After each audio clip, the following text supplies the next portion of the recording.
Hoje aqui no programa nós vamos conversar sobre o tratamento do câncer na atualidade. Eu estou recebendo a médica oncologista, doutora Carla Dias. Doutora, seja muito bem-vinda, é um prazer recebê-la. Obrigada, eu que agradeço o convite, viu, Sátia? Muito obrigada. Muito bom estar aqui, que bom que deu certo, né, a gente se encontrar.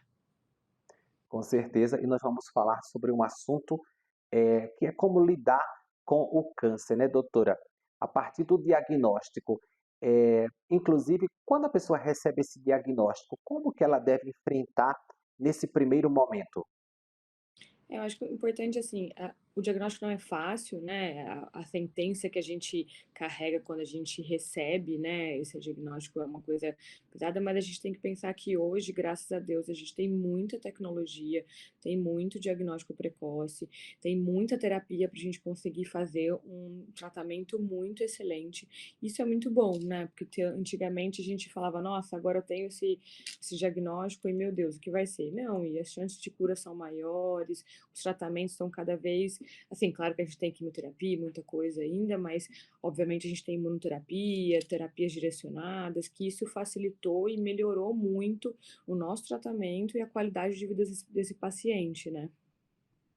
Isso que é importante falar, hoje o câncer não é uma sentença de morte, tem cura, principalmente, né, doutora, quando é diagnosticado precocemente. Por isso que é importante ter campanhas como agora o Outubro Rosa, de conscientização para a pessoa se cuidar, né? As consultas, os exames periódicos salvam vidas. Então, quando a pessoa faz o rastreio, principalmente o grupo de risco, e tem esse diagnóstico na fase inicial da doença, as possibilidades são muitas.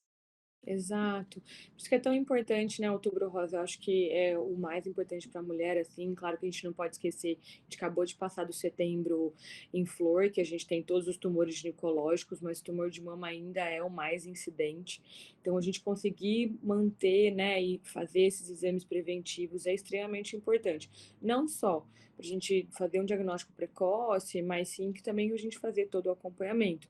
E qual é a grande eh, triunfo, né, que a gente fala do diagnóstico precoce, é a maior chance de cura, né? Então, quanto menor o tumor, mais eu vou conseguir tratar mais rápido, eu vou muitas vezes, às vezes, só fazer uma cirurgia, não preciso fazer cirurgia, rádio, químio. Então, as chances de cura cada vez aumenta mais se eu diagnostico ele precocemente. Então, isso é muito importante, né? Então, a gente tem na rede pública, né, mamografia, ultrassom de mama, a gente tem, né, nesse período os caminhões, enfim, que conseguem fazer os exames mais eletivos um pouco mais rápido. Fora que a gente tem um exame que é de graça, que é o autoexame, né, a palpação. Ele não elimina de eu fazer ultrassom, mamografia, mas de repente se eu consigo me palpar, se eu faço o autoexame, isso é extremamente fundamental. Até para eu procurar um profissional da saúde e falar: olha, minha mamografia era para o final do ano, mas de repente a gente vai antecipar. Então, isso seria muito importante também. Já que estamos falando de prevenção, doutora, nunca é demais falar sobre o estilo de vida, né? Alimentação saudável, atividade física, evitar os vícios. Então, é importante enfatizar isso. É, excelente a sua pergunta, que eu acho que isso é muito importante, porque assim, não adianta uma vez por ano eu ir lá fazer mamografia, ultrassom de mama, se eu não estou me alimentando bem, se eu não estou, se eu estou fumando, se eu estou bebendo, se eu estou comendo só embutidos, se eu estou me alimentando de coisas que não são saudáveis, então eu estou provavelmente às vezes acima do peso, não estou fazendo atividade física, né? Eu não tenho um sono de qualidade. A gente sabe que as mulheres depois de 40 anos entram na menopausa, a gente já começa a ter uma diminuição de alguns hormônios e piora um pouco o sono.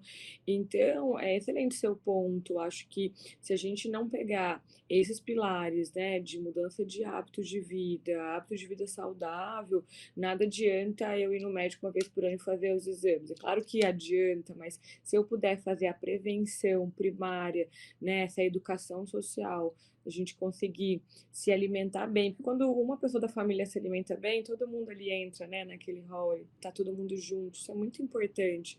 Então, se a gente conseguir conciliar o exame com mais um estilo de vida saudável, seria ótimo, e com certeza isso a longo prazo a gente muda muito. O prognóstico das pessoas em termos de saúde, né, não só em relação ao câncer de mama, a gente sabe que vários cânceres estão ligados a isso, como, por exemplo, o câncer de intestino, né, com um alto consumo de embutidos e ultraprocessados, então isso é extremamente importante. Agora, outra coisa importante é para aquele paciente que já foi diagnosticado com câncer, também se manter ativo, né, doutora? Não focar na doença, mas focar realmente no estilo de vida, a autoestima, a fé, a confiança, tudo isso vai promover qualidade de vida durante esse tratamento e um tratamento multidisciplinar, com terapia, acompanhamento do oncologista. Fala um pouco dessa rotina e o que realmente faz a diferença para essa pessoa que recebeu esse diagnóstico, que está em tratamento. Os tratamentos também evoluíram, são menos agressivos, menos sofrimentos. Fala um pouco sobre isso. É muito importante a gente conversar com quem está nos assistindo e de repente está com esse diagnóstico em mãos. Sim, eu acho que assim, todos esses pontos que você colocou são super importantes, né? Então, por exemplo, a equipe multidisciplinar para a oncologia é extremamente importante em todos os pontos. Primeiro que para a gente tratar, a gente usa uma equipe multidisciplinar, né? Então, eu estou aqui como oncologista, eu tenho um cirurgião que vai operar a mama depois que eu for fazer a químio, ou se eu fiz a químio antes, eu preciso de um radioterapeuta para ver se vai precisar fazer radioterapia na mama, eu preciso de uma nutricionista para me ajudar nesse estilo de vida, junto para organizar a questão alimentar dele, porque muitas vezes durante o tratamento ele pode perder peso. E é o que a gente falou na outra questão, né? Se eu tenho um paciente mantendo uma alimentação muito saudável, mantendo uma alimentação boa, claro, com a nossa orientação e da nutricionista, eu consigo fazer com que o paciente tenha muitas vezes menos sintoma, que ele consiga ter um tratamento um pouco mais leve. E não necessariamente porque eu fui leve no tratamento, mas porque ele está sendo saudável no momento em que ele precisa de muita imunidade, que ele precisa estar bem. Então, às vezes, coisas pequenas, como por exemplo, um chá de gengibre, né, que a gente vê que é uma coisa simples, e às vezes pode melhorar na questão da náusea, daí a nutricionista vai orientar ele na questão de como você vai consumir isso, como que isso vai te ajudar, né? A gente sabe que, por exemplo, a laranja tem bastante vitamina C, mas em alguns momentos eles é melhor ser evitado. Então, por exemplo, o paciente às vezes pode ter mais mucosite, uma fruta como a laranja pode machucar um pouco mais. Então, assim, olha a importância da equipe multi nesse processo, né? Claro que às vezes você é um paciente que não está conseguindo deglutir direito, eu preciso da fono. E a psicóloga para nos ajudar, a gente sabe que não é fácil o diagnóstico, tem todo um conceito familiar, né? E a gente precisa desse apoio, né? Nem todo mundo tem uma rede de apoio familiar, e mesmo se tiver, é um conflito que a gente precisa ainda trabalhar, né? Igual a gente fala a sentença, né? Que a gente recebe quando a gente tem um diagnóstico. Então, é extremamente importante a gente ter essa equipe multi e ter o estilo de vida em conjunto, isso é muito importante. Então, a gente chama de tratamento pré, né? Então, tipo, antes de eu ter recebido o diagnóstico, se eu já tiver o estilo de vida saudável, isso é excelente.